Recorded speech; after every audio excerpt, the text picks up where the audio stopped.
The iPad Pro M4 is probably the most confusing product released by Apple. Now, we all know that Apple generally releases to-the-point products. Minimalism is their thing. But when you talk about the iPad Pro M4, things have been very different and very confusing for this iPad specifically. See, for the most part, all the reviews you would have seen would say the same thing. Great hardware, it's absolutely a killer when it comes to performance, but it doesn't really have the Mac features. And after iPadOS 26 was released, you would have seen a lot of videos that said now iPad has become the MacBook killer. But realistically, that may not be the case. So watch the video completely if you're someone who's trying to decide between the iPad or a MacBook, right? So I have both the devices. I can give you a very clear perspective. In fact, I have also tried using my iPad Pro as my daily driving computer, and I have a lot of things that I can tell you. But before we do that, first I want to talk about the design and display of the iPad Pro, because there is a huge difference. So whenever we are comparing the iPad to a Mac, generally the MacBooks that we compare it to are the MacBooks Airs and not the Pros. For a very simple reason, the MacBook Pro generally cost way higher and there is no direct comparison in price with respect to the iPad Pros. But when you compare it to the MacBook Air, there are a lot of things that you're giving up which the iPad Pro will 100% have. One of them is the ProMotion display. By the way, there is a paper-like screen protector on it. This is not from the brand Paper-like. This is from a different brand. I have the links in the description below.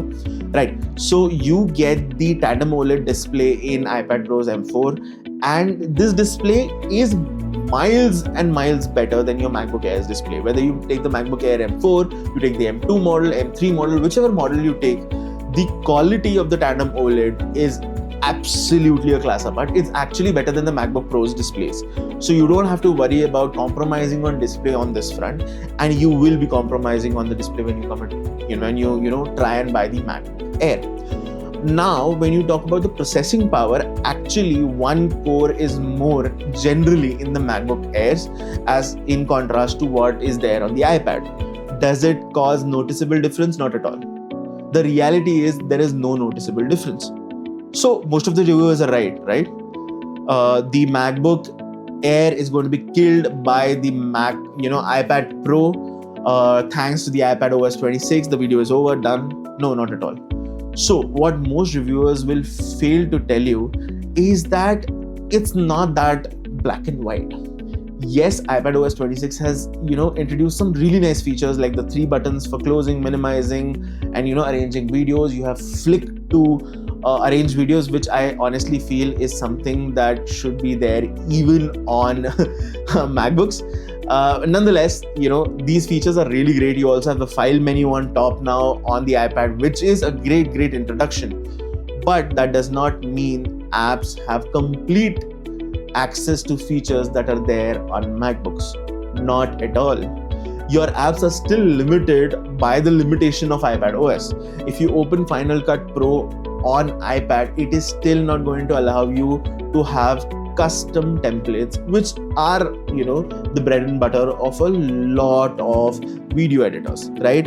When you talk about Photoshop, for example, you still aren't going to use custom templates on a lot of fronts. So yes, there are a lot of gaps when it comes to the app availability and the Pro apps being properly optimized for iPads. From the user experience perspective, yes, you're going to get very close, especially in the Files app. Finally, the Files app is fully fledged on iPad. I think when I was using the iPad as my main computing device, that was my biggest gripe, that the file manager was absolutely shoddy. Now, will I say that the iPad has now become a MacBook killer in 2025 with the iPadOS 26? Not really, no. Even today, I can see the limitations that are there on iPadOS. Obviously, arrangement, multitasking has become much easier. And I would suggest that this can be the main work device for a lot of people in the business world, especially in the world where they don't have to do a lot of editing, a lot of video editing for that matter, a lot of those pro tasks that would require you a full-fledged computer. Nonetheless, this is a great device for artists. It's a great device if your daily workload consists of simply editing Word documents, Excel sheets, having those things done. I think it would be a great computer. But then the question arises, is it worth it? Very honestly, no.